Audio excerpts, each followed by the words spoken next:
What's going on, everybody? Welcome to the channel. Today we are talking about the Duolingo English test and write about the photo questions. So exciting, I know. Just in case you don't know, these questions look something like this on the test. What we're going to talk about is they're going to look like this. I'm going to make the pictures bigger and show you why writing "two men fight a fire" is too simple and you want to write something longer, something like this. And so we're going to go into a lot of detail on how to write longer descriptions of these pictures so you can score higher on Write About the Photo questions. But first, a word from our sponsor, TST Prep. Over 400 free Duolingo English test practice questions. Just go to their homepage and sign up. It's completely free and you get hundreds of practice questions. And also, if you decide to buy anything there, put in the promo code TSTPrep-JOSH, that's TSTPrep-JOSH for 10% off anything that you purchase. What's great about this site is that everything is there and included: practice questions, teachers, practice tests, video lectures, everything in one place so you can stop bouncing around the internet and stay focused on your goal, which is to score high as quickly and as easily as possible. So check out tstprep.com. But let's talk about Write About the Photo questions. Now, I'm going to share some secrets. They're not real secrets. You've probably heard some of them before, but we're going to talk about some advice that'll be helpful and probably some things that you haven't heard before. So before we do that, just some quick notes about Write About the Photo questions. You have 60 seconds to write, so 1 minute to write your response. Each test usually has 3 of these questions, so keep that in mind. You'll see this 3 times on the test, and usually back to back to back. It's 1, 2, 3. You're going to write at least 1 sentence. You definitely want to write more than 1 sentence, but you have to write at least 1.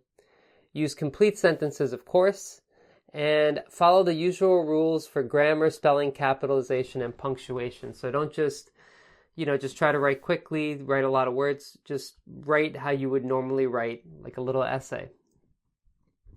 These questions are connected to your production and literacy score. So if you're struggling with either production or literacy, it might be because of this question type.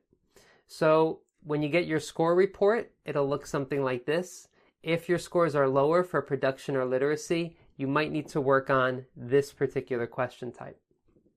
Okay, so let's get into my 7 not-so-secret tips for a high score. So the first thing that you want to do is you want to write more than 1 sentence. On the test, it'll tell you to write at least 1 sentence. Definitely write more. I would aim for 3. I'm going to show you a couple of examples with 2, but really you want to aim for 3 or more. So if you just write, this is a picture of a woman cooking food, it's going to be hard to score high. And you need to write a lot, like this here, and I'll read this. This is a picture of a woman in a yellow shirt and pink hat grilling some food on a beach. It's hard to tell, but it looks like crispy finger food that would be easy to eat outside. I think she's trying to finish quickly so she can get inside before it starts to rain. All right, so that's my example there. Now you want to do this, you want to write more because it's part of your grading criteria. They grade you on the level and variety of vocabulary. If you only have 1 sentence, you can't show a good level of vocabulary and you can't show a wide variety of vocabulary. So you definitely need to do this. The second thing you want to do is follow a structure. So basically the thing that you want to do is that you want to have a way of answering the question. A structure will help you start your response, organize your thoughts, and finish strong. When you don't have a structure, you just start describing things. So for example, if this was the picture and it was just me, you would say, there's a guy talking to somebody, to a camera. Actually, you don't see the camera. So imagine this image here. And you would say something like, there's a guy in a dark blue shirt. He looks like he's in an office. There are a bunch of books behind him. You're just going to kind of list out things. And when you list out things that you see, it's going to be harder to score higher. So you want to have a little bit of a structure. You only have 60 seconds. It's not a lot of time, but you do want to have a little bit of a structure for what you write. And here's what you do. This is part of the grading criteria, how well you answer the question and how much you can say or write. So you can write more if you have a structure, and I'm going to show you how. The first thing you want to do is describe the foreground. The foreground is, in this example with me here, is me. It's the thing that you see first. It's the part of the picture that's in focus. This is the foreground. The things behind me is background. Okay, so you want to start by describing the foreground, what you see. And here are some examples of how you can start. This is a picture of, there are, in this image, or you could just start describing, the man wearing a black shirt is, the woman with red hair is, this looks like. So you can start any of these ways. If you have trouble starting, I would recommend picking one of these phrases to start every time that you do write about the photo, or most times, because it'll help you kind of get started. Some people have trouble starting. This is a picture of a woman in a yellow hat and a yellow shirt and pink hat grilling some food on a beach. Okay, so she's right in the foreground. She's the thing that I see first. Okay.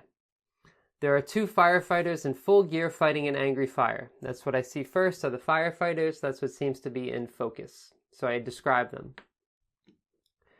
And then you could explain the actions in the foreground, which is what I already did actually. She's grilling food on the beach. That's what she's doing. They're fighting an angry fire. That's what they're doing. So this would be a pretty simple way to start. And then you want to make inferences, which is a guess, or provide more description. So one of those two. An inference is a guess, what you think is going on. And so, for example, here, they are helping each other keep the water hose pointed in the right direction to put the fire out. So giving more description. It's hard to tell, but it looks like crispy finger food that would be easy to eat outside. I'm giving more descriptions. And I'm making an inference, a guess. I think she's trying to finish quickly so she can get inside before it starts to rain. That's a guess, what I think is happening, what I think she is thinking. That's an inference. So that's the third way to score high, is to make an inference. Make a guess about either what's happening now, about the location. Maybe you want to guess, look at me right now. Yeah, so you have no choice. So if you're watching this, so you see me, you can make an inference about where I am. Maybe I'm in a library. Maybe I'm in an office. Maybe I'm just in a room somewhere in my house, which is probably where I am. But you can make a guess about that. Okay, so that's a way to make an inference. And let's talk about some different things you can make an inference about. All right, so let's talk about that. You can make an inference about the people. It looks like, I'm going to just use me as an example. He looks like a teacher. The location, it looks like he's in an office or a studio because of all the lighting. Their present actions, I think he's teaching a class. Their past actions, I think he took a shower and changed and got dressed before he started teaching. Probably. The future actions, I think after this picture, he is going to go eat dinner with his family. Something like that. I'll show you examples from actual Duolingo English test kind of style questions. So for example, here, I make some inferences about her, about the location, and about her action. The beach doesn't look too popular because I see only one other person far in the background. I don't even see that person right now. But anyway, I said that even though the woman might just be a beginner, this is about her, it looks like she's having a ton of fun. So these are guesses, what I think. And here I'm making inferences about the people. It looks like the shorter lady leaning against the truck is the boss, and the rest of the audience consists of younger employees. Okay, an inference. And this goes back to how much you can say or write in a limited time. You want to write as much as possible. So make inferences to give you some ideas to help you write more. All right. The next tip here is to imagine talking to a blind person. Now, why do I say that? Because if I just say, let's go back to this image here of me. This is a picture of a man. He's wearing a shirt. He's in an office. It looks like he's teaching. So that's not very descriptive. It doesn't give a good picture in somebody's mind. Imagine a blind person or somebody who cannot see this picture. They can't get a good picture if you just say it's a man, if you just say he's teaching, if you just say there are a lot of books. It doesn't give a good picture. You have to explain more, give more details. So that's why you want to imagine a blind person. If I say two men fight a fire, it's too simple. If I say there are two firefighters in full gear, so what they're wearing, fighting an angry fire, the type of fire. They're low to the ground as heavy smoke looms over their head. So that gives a better description. Somebody who can't see this can imagine the firefighters, what they're wearing, being low to the ground, lots of smoke, an angry fire. So, and a way to do that is to use lots of descriptive adjectives and details. And this goes back to your vocabulary grade, the variety and specificity, how specific you are with your vocabulary.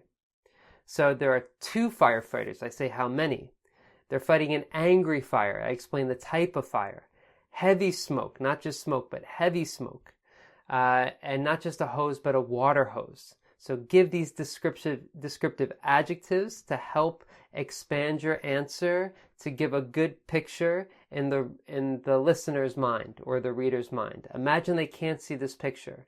Describe it. You're a writer. Imagine you're doing that. So this is a picture of a woman in a yellow shirt and pink hat. She has crispy finger food, which looks like it's easy to eat. So again, trying to have a picture in the listener's mind. Okay, crispy finger food, easy to eat outside. So these types of ways of describing the picture hopefully gives them a stronger image. You want to give a strong image to somebody. And you want to do that by giving a lot of details and adjectives. Of course, you also want to be specific. So 4, 5, and 6, they're all connected. Basically, you want to be specific, have a lot of details to show a wide vocabulary. It's all connected to vocabulary. I don't just say people, I say construction workers, so specific. I don't say clothes, I say vests, and I say orange vests. So again, I'm being specific. I don't say car or vehicle, I say truck. I don't say people, I say employees.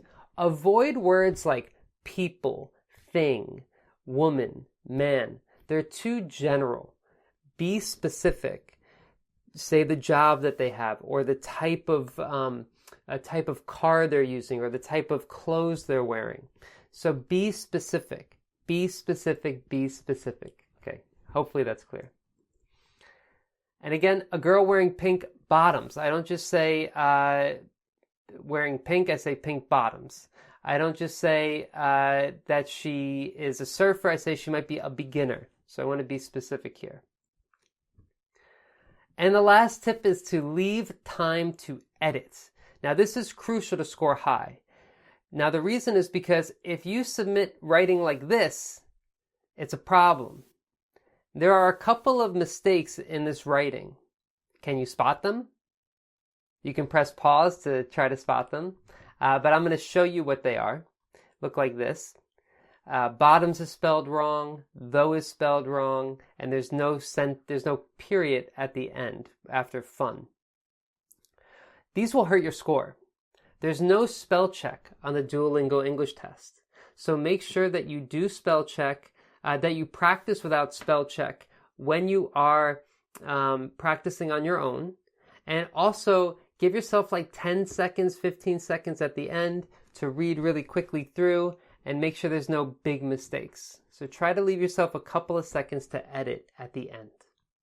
But that's it. Those are the 7 ways to score high on Write About the Photo questions. I hope you found that helpful. Don't forget, check out tstprep.com, make a free account for hundreds of free questions, and also my promo code, tstprep-josh for 10% off everything there. It really helps a lot, and especially if you are struggling to get a good production score, writing and speaking, The teachers there specialize in helping students improve their speaking and writing, so definitely check that out if that's you.